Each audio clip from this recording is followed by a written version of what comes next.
Aloha, you're listening to Chad Ford's NBA Big Board on the Locked On Podcast Network.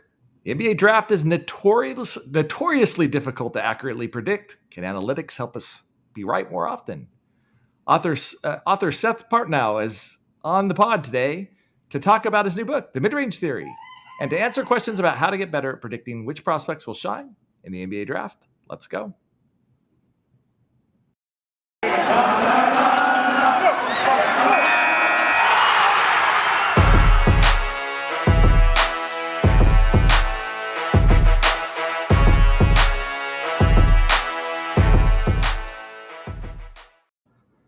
All right, and we're back on the NBA Big Board podcast. Thanks for making NBA Big Board your first listen. Every episode, we are free and available on all platforms. This episode of NBA Big Board is brought to you by McDonald's, proudly serving communities since 1965.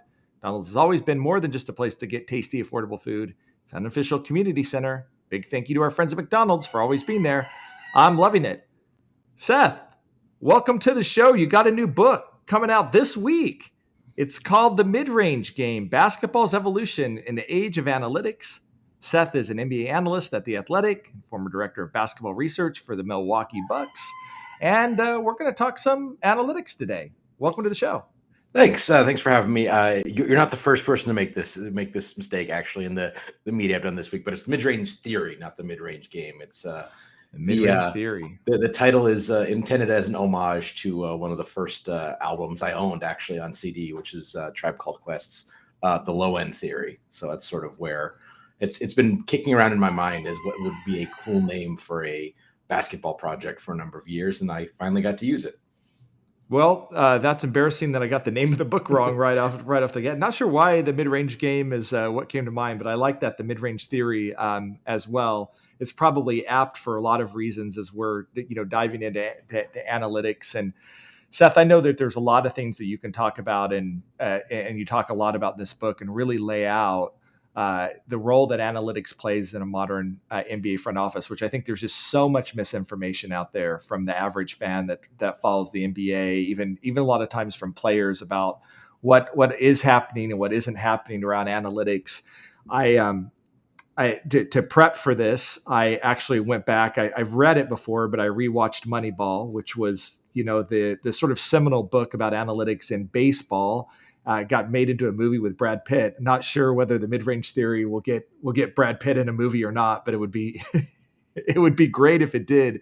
And one of the things that stood out to me after rewatching it again is just the absolute pushback that Billy Beane gets from everyone. And then when it's successful, he doesn't get the credit. Art Howe, the coach, gets the credit, even though he's fighting him, the entire way at first. And so I think, the first question that I want to ask you is, why did you write the book? And what was the message that you're trying to convey to NBA fans by putting this book together? Obviously, you have experience working in NBA front office, doing this exact work. Why did you write it? The short version of why I wrote it is the publisher, Triumph Books, said, "Hey, Seth, write a book." I sort of had an idea to write a book at some point in my life, but I didn't have sort of the genesis of it, the treatment of it together. But they said, "No, we want you to write a book, come up with something." And so I guess I'm writing a book. So what am I writing a book about? So I wanted to do a little bit of demystification of what sort of analytics actually is. It's been built into sort of a boogeyman that's changing basketball in fundamental ways and making it less enjoyable and this and that. When in many cases, it's just, in the words of the CEO of Second Spectrum, it is fancy counting. We're collating at a base level. We're collating a lot of the stuff that we've always sort of known is important about basketball, but we've never really had the ability to track consistently at scale. And so much of what analytics is just a better understanding of, who shoots well on open versus covered jump shot. What's an open versus covered jump shot? These sort of empirical questions that we have sort of a sense of what the answer is, but now we can actually really interrogate that and come up with something a bit more substantive than just sort of our intuitions and sort of helplessly biased observations. That actually seems to be right at the key of this, right? To me, analytics is in part about accountability. I've covering the draft for as long as I have, and talking to so many people in the NBA. Uh, there's so much of my gut tells me, or my intuition tells me, or my experience out in the scouting world watching this guy sort of tells me, and then if it's wrong, it just sort of moves on to the next guy, and there's no real rigorous analysis of how did we get things wrong, or why did we get things wrong, or how did we miss on this person, or how our assumptions might actually be biased in a way that are affecting things. It just sort of rolls over. And so one of the things that it seems to me that's important about analytics is it gives us something to write, to hold us accountable, to look at why the things that we think are happening are actually happening. And sometimes our intuition can be right, sometimes it can be terribly wrong. But analytics actually gives us something more objective, right, to be able to sort of measure against. To some degree, I do want to put, like, I always want to push back against the notion that sort of statistical analysis, analytics, what have you, is objective, because there's Mm, all kinds of choices that we've made in, right. what stats we're tracking, how we're building a model that kind of can sort of push bias through a system. So I don't want to necessarily say it's objective in that it is a ground truth, but it is consistent in that if you set up a system, the answers will be the same if you give the same inputs no matter what. And so that does at least allow for some testing of sort of, I think this is important, let's see how it plays out. And then you can kind of look back in 5 years and say, yeah, no, that was right more often than it was wrong, or it was like, no, that was nothing, I was over indexing on sort of one player for whom that worked, if that makes sense. Yeah, of course. And there is always, when you ever sort of think about this sort of quantitative data, we still as human beings have to sort of decide what we're going to measure and what we're not going to measure. And that, of course, can be sort of hopefully biased as well. What was the experience like working with the Bucks, as far as, you're doing your work as a director of basketball research? You're one voice of many within an organization that includes a front office, that includes a coach, that includes a pretty active ownership group in Milwaukee as well. How did you find the information that you were creating and giving to the Bucks? How was it received? And I just add, there's even more information streams than that. I mean, obviously, medical is a Yeah. huge Mm. in draft these days. So many of when guys fall, it's like, yeah, well, because he's got arthritic knees at 20 is sort of is often the answer, or something of that nature. And and background information, stuff like that. No, so how does it play in with the stream? I think it's a very difficult task, because you're getting information as the ultimate decision maker. You're getting information from 8, 10, 12 different streams, and they're all in different units. And so how to weigh those is difficult in terms of how analytic information is received, statistical information. Some of it's pretty straightforward. I think the more basketball-y you can almost make the information, the easier it is. Like, I think the easiest things for people to pick up on were stuff you do, like 3-point shooting projections. And that's actually one area where it's sort of understood well enough that you can get beyond just like a point projection. Say, I think this guy will be a 35% 3-point shooter, and actually something more useful in, say, like, oh, in our analysis, there's a 20% chance he's a 40% shooter, which is, I think, given how variable, how unpredictable it can actually be, giving a better sense of how likely this guy is to be really good at that was more useful. Other areas were just like inherently harder for people to kind of latch onto. I think one of the things I talk about in the book a lot is the danger of player comps. And if it was up to me, I would never give them, just Mm. because that the anchoring to that, not just who that player was as a prospect, but who he became as an NBA player, is so strong that you almost can't see anything else. And then if you comp a guy that just doesn't see, okay, wait, you're like, this player's nearest comp as a college player is Paul George. Oh, come on. This is a Right. mid-second round pick, and you're comparing him to Paul George. Like, No, I'm comparing him to Paul George at Fresno State. That's a different thing than, multiple time all NBA Paul George, but it's just, you can't get past that. Yeah, that does see one of the things that I hate the most right around doing the draft as well as player comps for very very similar reasons, and it seems to me again this is where our bias comes in too, and a lot of times a player who looks like a player like physically is where we almost gravitate with a lot of those things. So you see Evan Mobley at USC, and he sort of looks like Chris Bosh out there, and it's just quick to sort of make the Chris Bosh comparison. Now, I'm not sure statistically that was a terrible comparison to make to Evan Mobley, but the first reason we make it is just based off of a very quick, physically they look similar.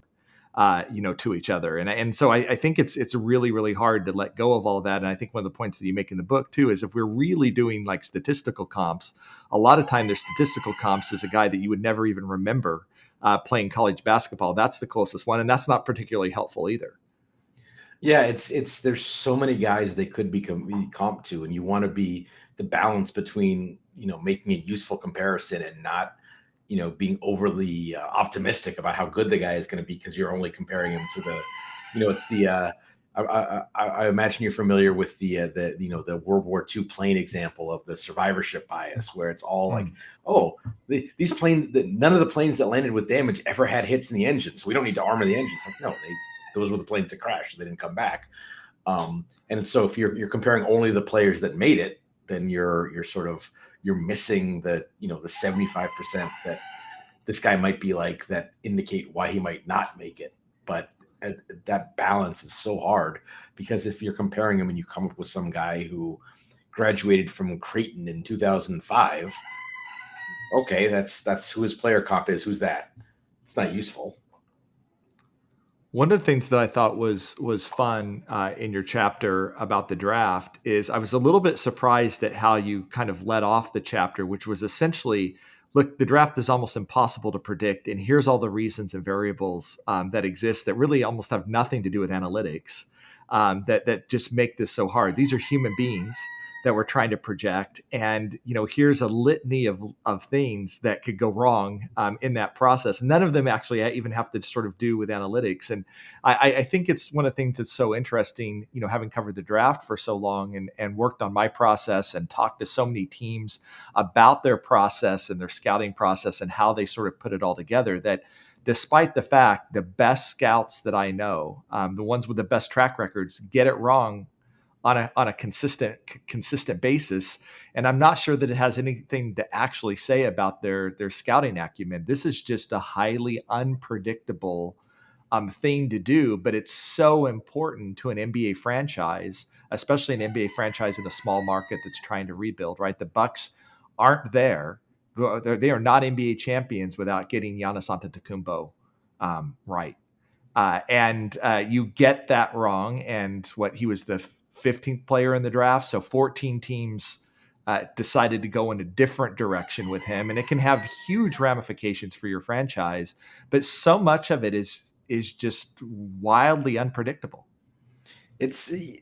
I've always, there come in both, the NBA and NFL draft for that matter. You get these articles every year. Why are we so bad at drafting? It's like, well, are we? Like, what is the base success rate we could expect? It's a slightly different thing, but I've done in the past. I've looked at like past McDonald's All-American teams and looked at how many of those players are drafted in the first round, and excuse me, especially in the pre-one and done era. If you're fighting these high school seniors and you're like half the guys you identify are NBA first round picks, I think you're doing something pretty well, even though like the other half don't turn into anything. And that's sort of when you're talking about the draft, like what can we really expect as the best like kind of hit rate? I think it's important to understand that, a draft of 60 guys, 15, 20 of them will be long-term rotational players in the NBA, of which 5 will really matter in terms of like swinging championship equity.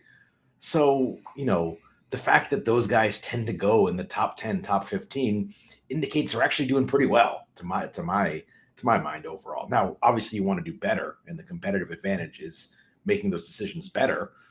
And then, as you sort of alluded to, there's a kind of a luck factor involved. Like, was Giannis a good pick at 15? Yes. Was Giannis reasonably projectable as a multiple-time MVP when he was picked at 15? I don't think so. Like, I think that's, you're talking about hitting like a 99th percentile outcome there. And you can plan on that, but that's like, it's buying lottery tickets. It usually does not come out in your favor, but were the Bucks before I worked for the team, were they correct in identifying something that he was likely to outperform that draft slot? I think so. But the degree of that is where kind of the good fortune, both, in terms of avoiding injury, but also the things that are kind of unknowable beforehand in terms of, at this point, Giannis has a fairly legendarily drive and work ethic and kind of self-belief.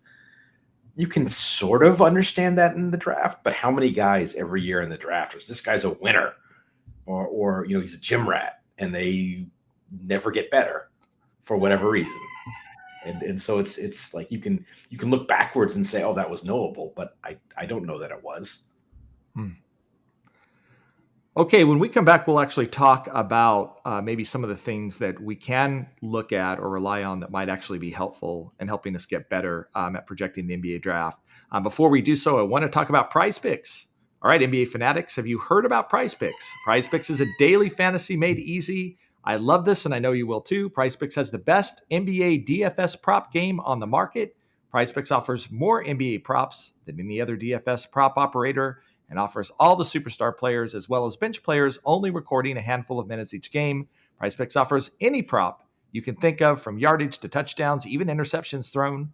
All of your users that deposit and use promo code will receive a 100% instant deposit match up to $100. Just be sure to use promo code NBA. You pick 2 to 5 players and an over and under on the projections, and you can win up to 10 times of any entry, and it's just you versus the projected numbers. Prize Picks allows mixed sports entries. You can take the over on LeBron combined with the under on Mahomes in the same entry. Use the award-winning app on both the App Store and Google Play. Entries can be made in 60 seconds or less. It's that easy. Prize Picks is safe and offers fast withdrawals. Don't hesitate. Check out prizepicks.com and use promo code NBA, or go to the App Store and download the app today. Prize Picks is daily fantasy made easy. All right. We are back talking NBA draft and analytics with Seth Partnow, NBA analyst for The Athletics, former director of basketball research for the Milwaukee Bucks, and author of the new book, The Mid-Range Theory, Basketball's Evolution in the Age of Analytics. Got that right this time. So let's dive into this a little bit. And, through your experience, both with the Bucks and now you're an analyst with The Athletic as well, what tools are out there that can help us become smarter about analyzing draft picks? Like what should we be paying attention to? I know you've said part of this is we try a lot of different things, and some things work and some things don't. Some things seem relevant, some things aren't. In your mind, what are some things that we should be caring about when we're thinking about projecting NBA prospects? And I know, look, forget for a minute some of the obvious stuff, like do background information, talk to the doctors, things like that I think we understand. From an analytics perspective, what's relevant out there? The first one is sort of, and this one is an interesting one because it might be changing, because it's sort of one of those things that's out there enough that maybe people are altering behavior based on it. But I mean, paying attention to how old a prospect is. Like, precocity is a pretty good predictor of sort of future growth and success as a player. Like a player who is better than his peers at 18 is kind of likely to continue being better than them as they. Now, there's some caveats that obviously. I mean, I think we've all looked at the players who's the physically dominant 16-year-old who's the best player in the gym because he's already had his growth spurt and it's just no one can physically touch him and then never gets any better. So there are some things to worry about there, but just guys who are good early kind of tend to continue being good. The other thing is this one, by the way, drives people crazy who follow the draft. So, Chris Duarte in the draft, a 24-year-old in the NBA draft, 5.5 years older in some cases than some of the other prospects that are in the draft, or Corey Kispert or Davion Mitchell in last year's draft, all older. And, for hardcore college basketball fans or what have you, no, take the guy that we know is going to be good right away, is going to help our team win. And then, you see Chris Duarte, come out of the gate and score 27 points on opening night in the NBA, and a lot of told you so's. But this is a long-term game Not for so the most much part Corey in the Kispert, draft. but Yeah, not so much Corey Kispert. But I think that this is one that's hard for people to understand sometimes, right? That why do you take the 18-year-old that you're projecting down the road versus the 22 or 23-year-old guy that is good and probably is more physically ready to come in and play in the NBA right away? So I think this kind of couple year period is actually might be a really interesting sort of deviation from that norm, just because of I think the kind of the weirdness of kind of pandemic basketball and how that plays out through the development process and players entering the draft or not. I think that might disrupt it to some degree. So in this instance, like it would, in a normal environment, would Chris Duarte have been in the 2020 drafts? Maybe. And he's still older, but not like as old. And then the other part of that is that there's also something that can get you, that can fool you a little bit. There's a difference between being good at 18 and having potential at 18. And I think that oftentimes like players like are identified as having potential based on, a big vertical leap or a high, like, RCI ranking or something like that, and haven't actually proven themselves to be good. And I think that's a different thing than a player who comes in at 18. Evan Mobley comes in and is utterly dominant at USC. That's what we're talking about more than just a guy who is young, because a guy can come in. I guess the counterexample might be Zach LaVine, like enters the draft early, having not really done much in college, and then ends up as an all-star player. But I think that's an exception almost rather than the rule to that sort of player who hasn't really done it yet. And now that I'm thinking about it, I start thinking about UCLA players. Russell Westbrook was similar, so ignore me on that one. But that's sort of that's a big one. There are certain statistical indicators that that tend to indicate guys can do things. If you're looking at a guy's shooting touch, I've often said that a lot of people have noted that free throw percentage is often a better indicator of kind of touch than college 3-point percentage, especially because the variety of kind of threes that college players take is pretty wide. So the difference between, the ones that you can, the classic example is probably Derek Williams at Arizona, right? He shot 50 some percent his last year at Arizona on not that many attempts, all of which were sort of standstill, toast to the line threes. Whereas another like higher level shooting prospect is going to be taking off the dribble 26 footers and stuff like that. So their 3-point percentage is not necessarily the indicator, but their raw shooting ability might show up more in free throw percentage. And then the biggest one that's sort of the one that makes people kind of perk up a lot is steal rate. And that's not necessarily a defensive indicator. It's sort of in the analytics community, it's sort of a catch-all of a combination of sort of functional athleticism and feel for the game, that, the sort of mental speed to be in the right place early, even if you're not the twitchiest athlete. And so that's one of those things that has tended to translate, with some sort of important caveats, like Syracuse guards always have stupid steal rates because of the system they play, and players who play in more of Virginia or Arizona kind of pack line, that tends to suppress them. But with that sort of caveat in mind, that is an indicator that tends to bode well. But beyond that, it's you just are looking for almost the totality of a player's statistical picture that matches players who previously had success. And the best thing that can do, to my mind, is help avoid obvious mistakes rather than necessarily pick the guys who are definitely going to be good. It's there's some degree of crapshoot, but if you can lop off 20% of guys who are just, I don't want to say hopeless, but very low probability, you've given yourself a much better chance of hitting. And I think that's the biggest thing that that statistical analysis can help with. And apologies if that was a long-winded answer to 4 different questions. Oh, that's a great answer.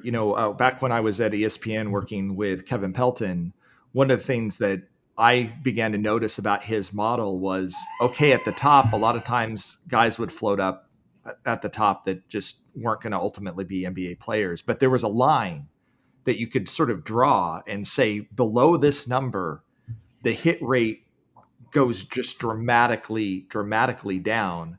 And so one nice thing that it can kind of do is draw a line and say, okay, here's the prospects that we need to pay attention to, because historically anybody that sort of falls below this line and this number just doesn't pan out in the NBA. And we're going to take the bet. Maybe there's an outlier out there that will, but we're going to bet on the fact that we can focus on these sorts of players. And Kevin always told me he thought his model was better at elimination than necessarily telling you which guy to pick. It could definitely help you not make a mistake by telling you which guy not to. Do you feel that? Do you feel the same way? Absolutely. I think the analogy I use in the book, and certainly the one I use in conversation all the time, is the haystack. You're looking for the needle in the haystack, and the first most important thing that analytics can do is shrink the size of the haystack. If you're talking about the players who sort of pop a statistical model, but you can kind of look at and see that's not going to work. You can get to that reasonably easily, I think, if you have the time to study that player. But if you have to, you can't really study in depth 500 players. You can do 40, 60, maybe even a few more than that. So if you can, okay, these 300 guys, we can kind of push to the side for now, unless something changes. These guys we'll look at a little bit more and sift some more out as the season goes along. And then as we get down to it, these are the, 50, 75, 100 guys we really need to know. And then we can start to point out, okay, yeah, he's a statistical marvel, but he's a slow mid-major 5 who plays with his back to the basket. Is that an archetype that is likely to do well in today's NBA? No. I mean, and so you get, the example of that might be a Jock Lawndale, who then goes overseas, changes his game a little bit, becomes more of a face-up player, and now comes back to the NBA as a possible NBA player, but with kind of his college profile would not have worked in today's NBA. Yeah. This is the current debate about Drew Timme of Gonzaga right now as well. And okay, maybe the numbers are great, but does his style of basketball work in the modern NBA? And that's always shifting, by the way, as you know. And so I've been doing this long enough to know when those types of players would easily be top 10 picks. And now sometimes those same players aren't considered anywhere close near the lottery because the game is changing. Let's talk about when we come back. Let's talk a little bit about some hits and misses around the draft. But before I do so, let's talk about Built Bar.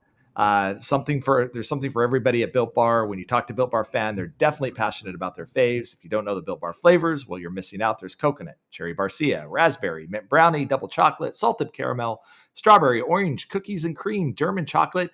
My personal favorite is the coconut. It tastes like a Mounds bar, dark chocolate on the outside, chewy on the inside. These things are delicious, but they're also healthy too. Most of the flavors have 17 to 18 grams of protein, calories ranging from 130 to 180, only 4 to 5 grams of sugar, only 4 to 5 grams of net carbs. Order today and get your grasshopper cookie or raspberry or whatever you like. Built Bar is also the official protein bar of the U.S. Track and Field Team. Go to BuiltBar.com and use promo code LOCK15 and you'll get 15% off your first order. Use promo code LOCK15 for 15% off at BuiltBar.com. All right. Well, this wouldn't be a draft podcast if we didn't actually talk about some of these prospects. And I'm always interested whenever I get on other people that have had to do the draft of, who are guys that, your model or your scouting or whatever, popped to you that were, not obvious. We call these the sorts of hits and misses. And who are guys that hey man, I really like this prospect, and they just didn't pan out. I always find this interesting. It's a painful part about doing the job, Seth.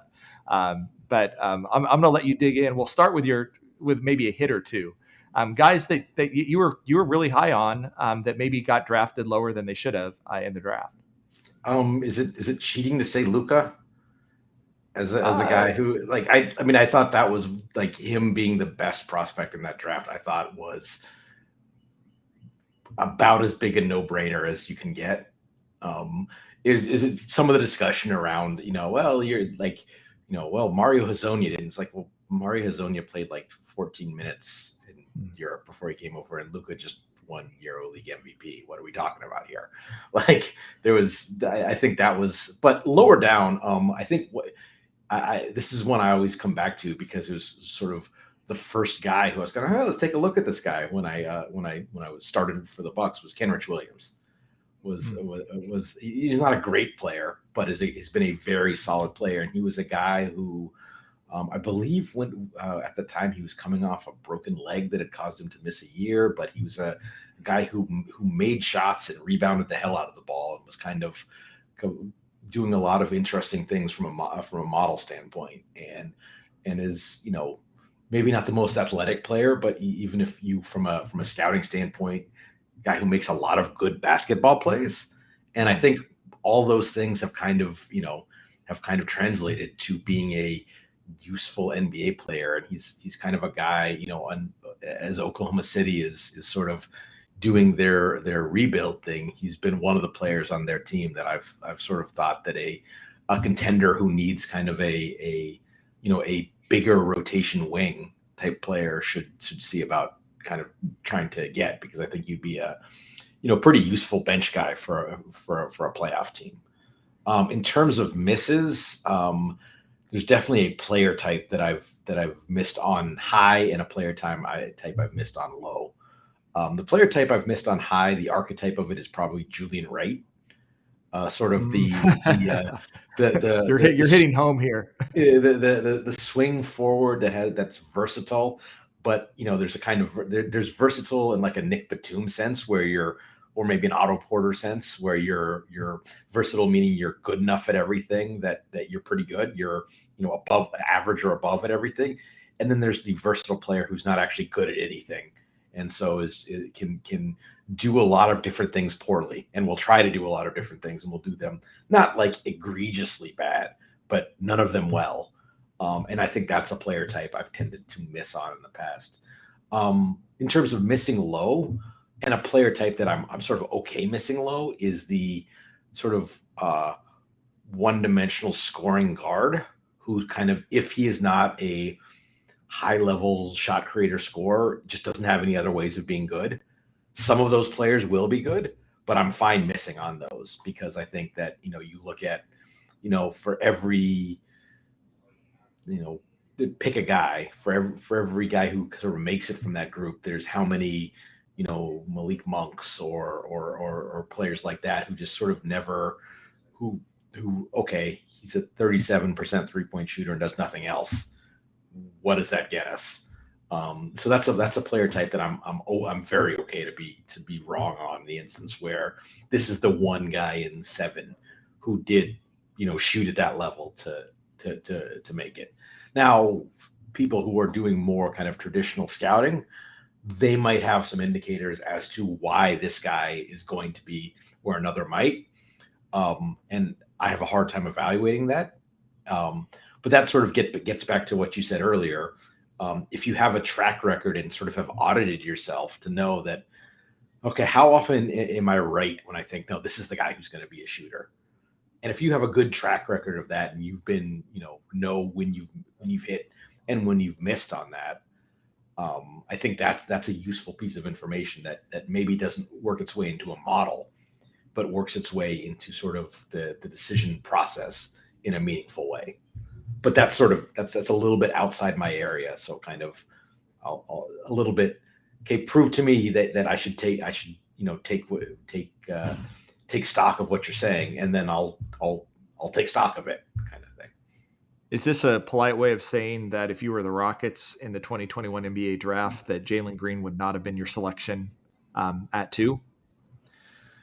Uh, no, I mean, Ed Mobley would have been the selection there. But at the same time, I mean, for a team in the Rockets position, like some degree of risk preference is, I think, appropriate. You're getting into the sort of the game theory of how to draft. The Rockets need superstars, and evaluating superstar potential is pretty difficult. But while my evaluation might be that Evan Mobley had more kind of reasonable upside than Jalen Green, I can totally see how you get there with Jalen Green in terms of okay, this is a guy who, okay, right now wing superstars are what wins in the NBA. Cade's off the board. This is the guy who has the best chance of that. I can see that logic, and it's credible, even if I might have gone a different way. Yeah, it's going to be this draft class, this 2021 draft class looks like it's going to be one for the ages as far as right now early on. The way that so many prospects are looking interesting and look like they're going to stick, and many of them look like they could be really really good. So I'm curious. On your draft board, was it Cade and then Evan Mobley 1 and 2 for you coming into the draft? Mm-hmm. I didn't really do a formal board this year. But mainly because I didn't have to. But that was I like Cade 1, Mobley 2. I think I was lower on Green and Suggs than consensus. Frankly, lower on Franz Wagner as well. So it's not like I got everything right or anything. Right. But yeah, those were to my mind the sort of the two top. I kind of thought it was a 2-player draft at the top. But I think, yeah, I at this point I would reverse just based on what we've seen, not denigrating Cade in any way. Just a lot of the questions one might have had about Mobley have sort of already been answered in the positive, in a way that, oh, if he can do that, then yeah, no, this will be good. Seeing a rookie be this good defensively this early on, I'm trying to think about the last time that we've seen a rookie come in and have this sort of defensive impact, which is usually the thing that takes longer most of the time. And then when you see Mobley's offensive upside, it's hard to argue that if the trajectory keeps up, that Cade or anybody's going to be able to catch what Mobley might be able to potentially do. I still think we're 1 month Cade into has the a chance season. I still think Cade has a chance to be really good. Like, he had a tough shooting start, having no training camp and coming off an injury. But I think in the last couple of weeks, we've kind of started to see some of the stuff that people who liked him liked about him. He's maybe not a player who lended himself well to sort of highlight scouting. I think he was someone who rewarded kind of like a little bit like Luka in this way, in that an athleticism doesn't pop off the charts, but just the consistent good basketball playmaking is one of those things that starts to interest you. And with Cade, especially on the defensive end, at Oklahoma State, was for a player of that sort of ball handling, ball dominant profile, his sort of defensive willingness and acumen was something that stood out. But we'll see. I don't have to sell Cade Cunningham anymore. Time will tell whether or not he's actually going to be a pretty good NBA player or not. He's Seth Partnow, NBA analyst at The Athletic and author of his new book, The Mid-Range Theory, Basketball Evolution in the Age of Analytics. You can get the books out. Congratulations. It's available everywhere. I read it, really, really enjoyed it. And for those of you that are worried a little bit, oh, this is a book about analytics, it's very accessible. I don't think you have to have a background in statistics or math to be able to understand this book. Seth does a great job of making all of this really accessible, and I think really shining light onto what's happening in NBA front offices right now. So great job on the book, and really appreciate you coming on the show. Thanks. I'll just back up what you said. I think I have 2 equations total in the book, in the body of the book. Correct me if I'm wrong. I knew I had to have at least one, or else they'd pull my union card. But But yeah, no, I tried to. That was definitely what I was aiming for. So I appreciate you saying that. All right. You've been listening to Chad Ford's NBA Big Board on the Locked On Podcast Network. Aloha.